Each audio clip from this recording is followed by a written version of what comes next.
Hope all you mothers out there had a great Mother's Day yesterday and got to be celebrated and enjoyed your day. Today we are back at it with ceiling fan.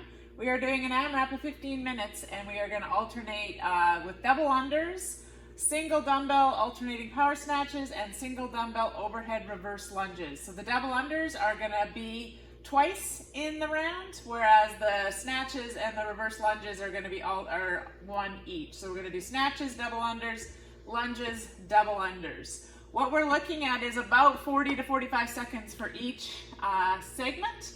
So the double unders to do 40 is about 45 seconds of work. And then if you can string these together, we're looking at about 40 to 45 seconds of work as well. How we want to plan this WOD is to think about breaking in two places. So when we're doing 20 of these, thinking about breaking at the 10-second mark, and then or at the 10 rep mark, and then resting in between, and then breaking here halfway through at the 20 kind of mark, and then breaking, and then halfway through each one of those. So I've got it sort of broken up over here for you. Halfway point of each movement, and then after each movement. If you kind of plan that and keep working consistently at that, you're going to kind of look at a Tabata type format when we're looking at those taking 40 to 45 seconds work, each one of them. So you could sort of think of it as 20 seconds of work, 10 seconds of rest. Keep following that and see if that allows you to move through 15 minutes without big long rests, right? It's always better to break when you want to and control your rest versus breaking when you have to, or tripping up on the rope, getting tired, frustrated, and then taking much longer than 10 seconds to rest. So see if you can try that and see how that works for you today. In terms of the movements, the dumbbell alternating power snatch, the arm is going to alternate every time, so we're changing hands every single time. But then here on the overhead reverse lunges, we're not gonna alternate our hands every time, or that'll take us way too long. So what you're gonna do is dumbbell will be up above your shoulder for 10 reps on the left side or right side, whichever way you want to start, and then switching hands and doing that same thing. So you'll do 10 reps on this side, alternating legs, 10 reps on this side, alternating legs. If we go to modification, so let's just go with the double unders first. As usual, so like I said, it's about 45 seconds of work.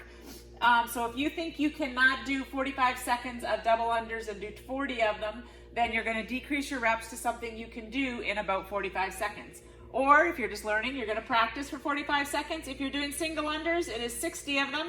We can also do lateral hops over the dumbbell where you're actually jumping over the dumbbell. For those, you would only do 20. If you're going to do line hops where you're just jumping over an imaginary line on the floor, you'll do 40 of those. And if you want to go back to the dot hops, we're going to do 35 dot hops. Dumbbell snatch, if you have the dumbbell, obviously you're going to be doing snatch. If you don't have a dumbbell, you're going to do 20 odd object ground to overhead. So that's your sandbag or your backpack or whatever weighted object you have. If you happen to have borrowed a slam ball from me, this is one where you could use the slam ball. And I know some of you did borrow box jumps, and we haven't really I can't put those in because most people don't have them. But if you did happen to borrow a box from me, you could even switch it up today and do box jumps instead of your snatches, because it's giving you that same type of plyo type movement. So you might want to try that for something different if you have a box. And then the dumbbell overhead reverse lunges. So this is with the dumbbell over your shoulder stacked, where your shoulder, elbow, wrist are stacked and your thumb is pointed back. If your dumbbell is too heavy to do that, or you just feel like you can't do that with the weight overhead, we can bring it down so that the weight is just being held at our shoulder or held in a goblet position. So you can just bring that weight down. If you think you can hold it in one hand, you can do the same thing, 10 on this side and then 10 on this side. If you feel like you need both hands on that dumbbell, you can hold it in a goblet style.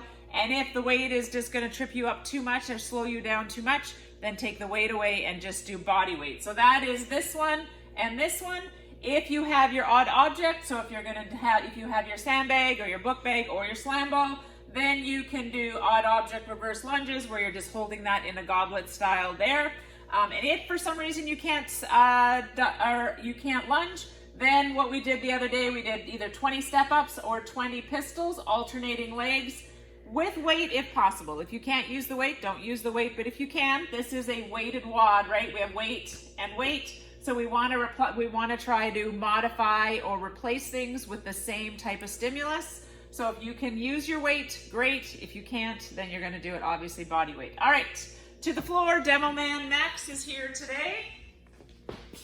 So we're going to start with the dumbbell snatches. So remember, with the dumbbell, it's between his legs, and remember how we've talked about having the dumbbell facing this way versus straight in front of us, okay? So that when he picks that up, his thumb is going to be pointed back, his shoulder is going to be externally rotated versus this way where his thumb is this way to the side. Now he's in a more internally rotated shoulder pattern, not as stable, not as safe. So thinking picking it up that way so that he picks it up, takes it, and his thumb will be right behind him. So he's going to hold at the top to show you that. So now stand up. His thumb, or the dumbbell, is pointed behind him versus laterally or side to side, okay? So we're going to just do a couple more reps of those. It's coming straight up, locking your shoulder, your elbow, your wrist. Good. If you have, you didn't get the sandbag. Run. Da, da, da, da, da, da. Max is getting his weighted object. Alrighty, and we're back. All right, if you have the weighted object, so you have the sandbag, the book bag, the slam ball, you're going to take it all the way, not slam ball, sorry, so taking it all the way up, it'll be ground to overhead. So you're not trying to do this with one arm, you're going to just take it from the ground all the way up over your head, and down, and up, and down. So that'll be your odd object. If you have a slam ball, you can do the slam ball. If you have the box jumps, you can do the box jumps. All right, moving on to double unders. So we'll go to double unders quickly. We haven't done those for a while. We've just sort of implied that you know how to do those. Just remember, practicing that hand position. It's really important. As I've started to sort of work my way back to double unders, I have had to work on keeping my hands here. It's very easy to pull back and get yourself tripped up or pull out. Keep those elbows next to you so that your hands are down by your pockets and your torso is upright. If you maintain this, you don't shorten the rope. Here you shorten it, here you're pulling it into yourself, right? Keep those hands here.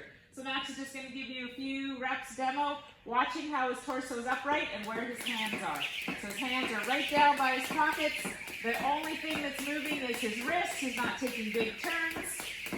And that's all we need. All right, that's your double unders. If you're going to modify, though, if you're going to do 60 single unders, that's fine. With the dumbbell, you can do lateral hops over the dumbbell.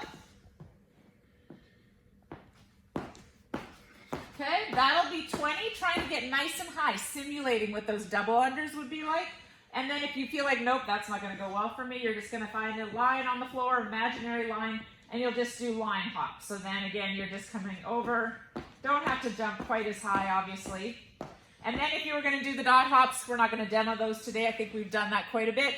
You can then do 35 dot hops. Lastly, dumbbell overhead reverse lunge. So you're going to take that dumbbell all the way up and you're going to lock it out like you did with the dumbbell snatch. So you do not want it in this position where your thumb is this way and the dumbbell is this way. That's a less stable position and your shoulders are not as safe that way. So thumbs back, elbow beside our ear, locked out. You don't get to hold it this way. That is not a safe way to hold that dumbbell.